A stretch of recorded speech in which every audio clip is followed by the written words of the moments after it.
Yes, my name is Jay Howard.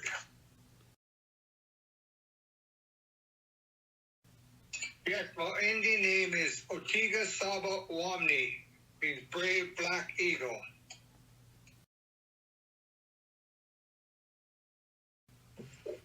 I was born in Butte, Montana in 1953, October 5th.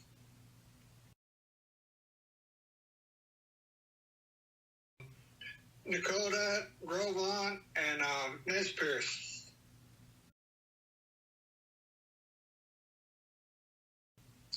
My mother and dad were Dallas Howard Sr.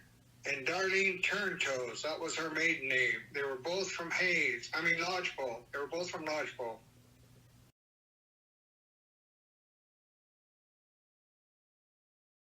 Joseph Howard and Louise Angela Barrows Kirkwood were my grandfathers and grandmother on my dad's side, and Wave Cooneyhan and Fred Cooneyhan on my mother's side.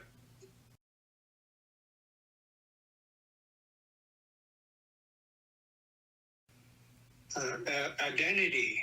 It tells me who I am. I didn't have that when I was growing up because my mother never told us. We grew up in Seattle, Renton actually, and she never told us where we were from until we were like in our teens, 13 or 14, something like that. So it was very, very hard.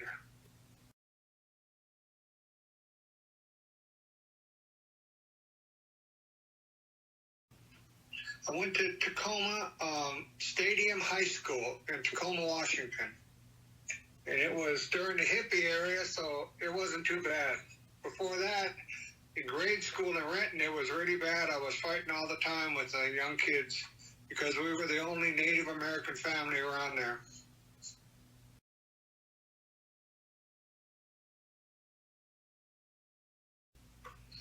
No, when we were growing up, my mother didn't want association with Native Americans. So no, we didn't. And my stepfather was white.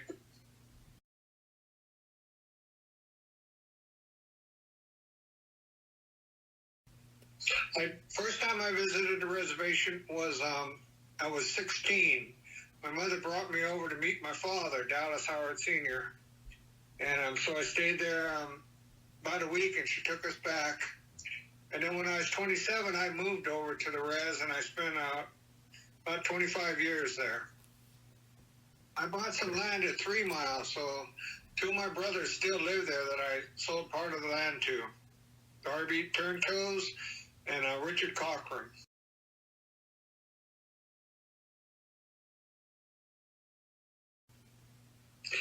I loved life on a reservation because I could learn things, I could do things I couldn't do in the cities. When I was in the cities, Renton or whatever, Tacoma, I lived all over the coast, was that Denver and places, you couldn't get any money to go to school. You had to work all the time, which I didn't have a problem with, but you couldn't get anywhere because everything was so prejudiced back then. I'm talking the 50s, 60s, and 70s. It was terrible. So when I moved to the res in 1980, then all these opportunities opened up. I became a pipe welder, then I went to college, got my degrees, master's degree, and everything else. I was an EMT for 13 years, a fireman for 20, all kinds of stuff that in the city I just dreamed about doing, but was never able to. Then on the other side, the spiritual part, I learned from several medicine men there about our ways and traditions. And it really put things together for me.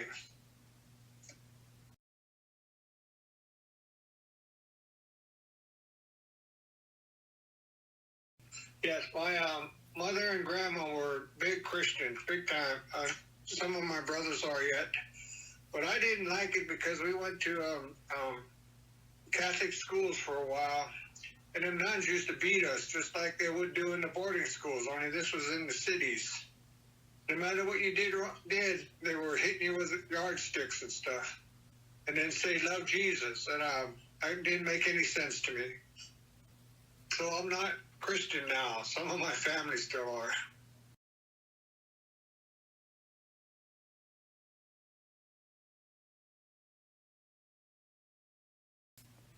Oh, big time. I've been dancing for 41 years. I'm still dancing. Even over here in Europe, I go around to these white powwows, and it's kind of funny because they're not the same. But yes, I danced all over the Northwest, starting in 1984 when I was going to college in Missoula. I made an outfit there, and then I went and danced in the first time was Fort Belknap at the Nez Perce powwow in the fall.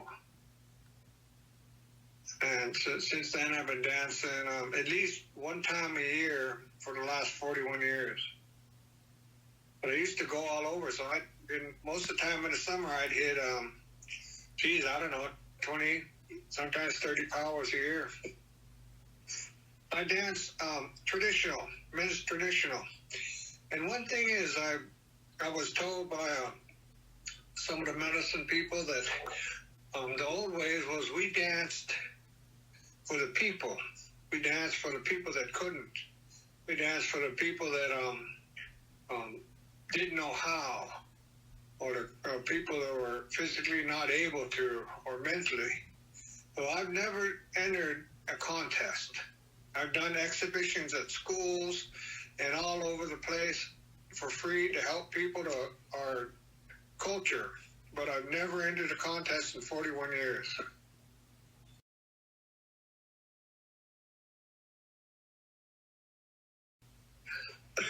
Well, like I told you, one thing was in the city, you're always working. You're always trying to get by and pay the rent, buy the food, that kind of stuff. And then you got to put up with a bunch of stuff that other people don't. When I went to the res, then it was different. Of course, you're not accepted right away because they don't know you. And who knows if you ever get accepted. My two aunts told me they lived there for a while and they moved off because nobody would accept them. My dad's sisters.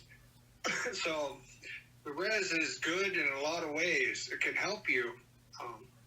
When I was a therapist, behavioral therapist, the studies prove that the people that live on the reservation grow up there and learn their tribal ways and then go out and get educated and do the best of anybody because they have their roots in the native way of life and thinking, tradition, so they have something to grab onto, and then they go learn the other way, contemporary life on the outside, and you mix them two, and they're the ones that really do well.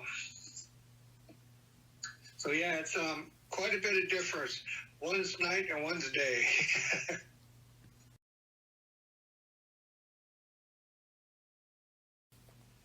Right now I live in Langenthal, Switzerland. My wife is Swiss, and she lived in the U.S. with me for 10 years on the Flathead Reservation. And then we moved over here 3 years ago. She has two daughters there, and she wanted to be by them. So we moved over here, saved up 5 years to do it, but we moved here, and so Europe is way different than the United States.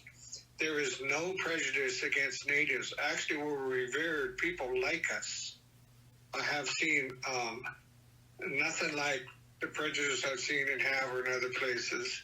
So it's really refreshing. I like it here. The healthcare is much better. A lot of things are better. I'm not putting down the States, but a lot of things are better over here, but it's really expensive.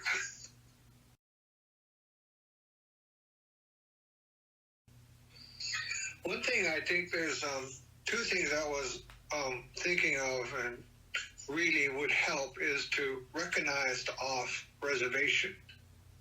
Everybody on the res is the community, right? And they're all related and talking to each other all the time.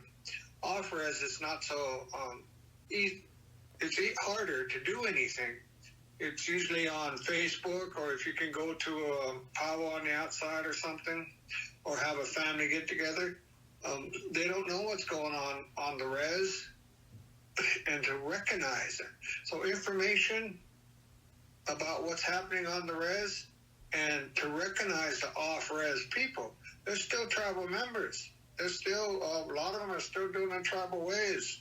Just because my mom didn't, my uncles and aunts and them, most of them have passed away now, but they were all teaching the way. But then they're out in the city, so they're trying to get by both ways, you see what I mean? But nobody seems to know what's going on the res. You have now a few pages of Fort Belknap elders and some other ones that come up, but there's no information for people. There's nothing from the tribal government that's telling anybody what's happening. Another thing is getting a tribal ID. That's a big thing for identity, and you have to come to the res. If you live in New Mexico or New York or somewhere else, that's a big expense, especially since you have to work to support yourself. You don't get free housing like HUD. You don't get commodities. You don't get all this stuff that the res people get. You have to work for all of it. So they need to recognize that some things is almost impossible. I know everybody wants these reservation IDs. They can't get them because they can't afford to come back. If you're in New York, it takes a week off. You just lost a lot of money. See what I mean? And so people don't know how that works. That you how to get an ID. They don't know what's happening on the res, what our government's doing, when powwows are, whatever's happening. When I lived there, it's easy. People talked. But as soon as I moved off res again, it was like there's a blank. There's a big blank in your life because you don't know unless you call home all the time or go back to visit. And if you live a long ways away, that's almost impossible, especially since you have to work to pay your rent and stuff.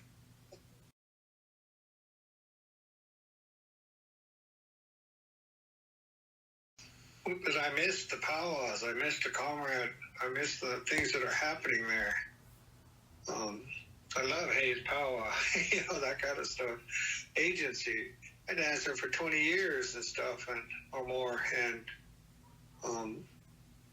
a lot of the stuff that's happening, I really liked living in Montana. The only thing I didn't like was the wind over there. Blew every day, right? But there's a lot of opportunities. There's a lot of people. Most of the people I used to go visit, though, now have passed on. That's the problem with age. All my spiritual teachers are gone. Joe Ironman, Plumage, Max White, Sunnyman Burroughs, they've all passed away. So I used to go sweat with all of them. And now I'm building a sweat lodge over here because I want to keep things going on in my life that way, the spiritual way of our people. So yeah, I miss a lot of stuff about the res.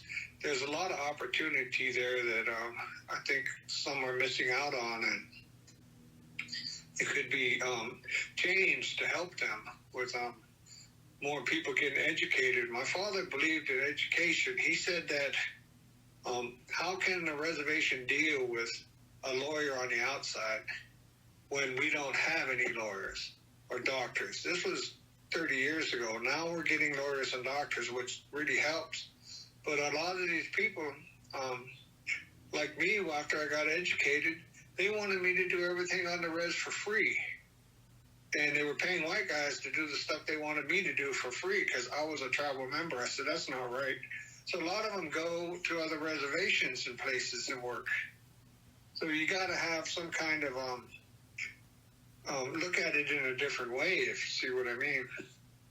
Yes, it's a community, but there was a lot of time and money I put into my education, which they didn't want to pay me for. But some white guy, they were, here's a whole bunch of money. It's not. See, we're still cutting our own throats.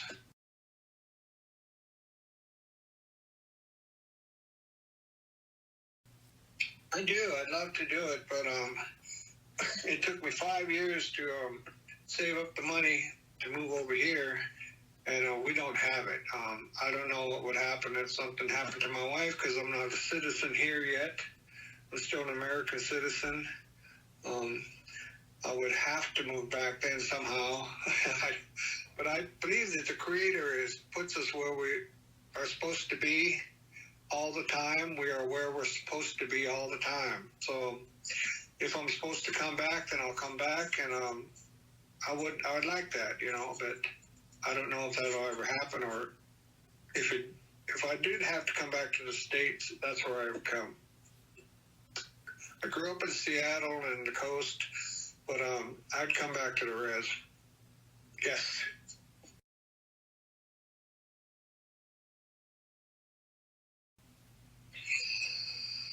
That's a tough question, because it's generational, and it keeps hurting our people, and they're still here, and Biden finally apologized after all these years, but the Catholics are still trying to control our people, with their rules and all their stuff. Let's not have abortions. Let's not have this. It goes against life, real life. I think they're a cult, just like Magna and Trump. They need to change. They need to leave people alone. Because the problem with Catholics is when they were trying to train me to be one of them, was that they say it's my way or the highway. Well, I'm going down the highway. I don't want their way. If it's you're either in or you're out, that's no good. How does that work? So no, I don't. It's hard. I have to, as a spiritual person, say that I would hope that things would get better. But the government, I've been asked that over here. How do I feel about the American government and the way they treated our people?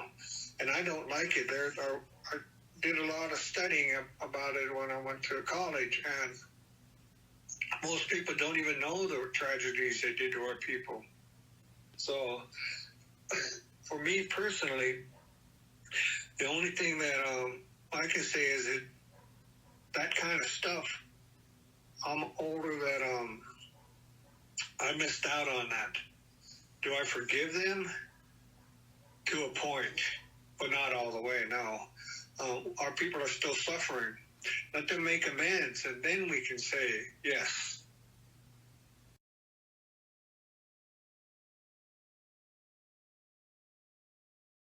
Definitely be my mother and father. My mother, she raised us to cook and clean and take care of ourselves. And she told us that I didn't want you to be dependent on women. I want you guys to be able to take care of yourselves. So that was a good way to be brought up. We had a good work ethic, and we had to toe the line. But then my father, when I moved to the res at 27, he taught me another way. He taught me the Indian way, and what we should do is help each other out.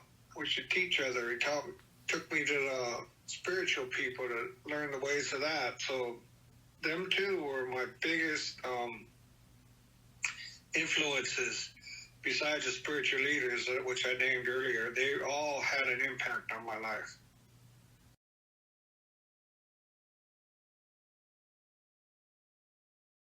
I would like to hear that they would all be learning their language. Now, I learned to talk when I moved back, and went and spoke with all these spiritual leaders and stuff. But then I've been away again now for quite a few years, 13 years now, and the language faded. I'm trying to take an online class to relearn. So I think they should learn their history and their language and their ways, and then like the immersion school there, and then do whatever else they want in their life, because then they have a good base. I think they should honor our people and not forget who they are. And I don't believe in this degree of Indian blood. That's a government designation. And some people use that. They say, I'm full blood, or I'm this or that. I believe we're all native. We're all in these families. We should all accept each other for who we are. We're children of the Creator in this tribe that the Creator put us here. That's what I think they should be told. That there's prejudice and things of that nature has no business in community. The way we're supposed to raise our children are used to. So yeah, I think learn your language, learn your ways, respect each other, and then you can get on with your life, make a good life. That's what I'd like to say to the youth. That's what I did as a therapist, teaching them ways to cope with life.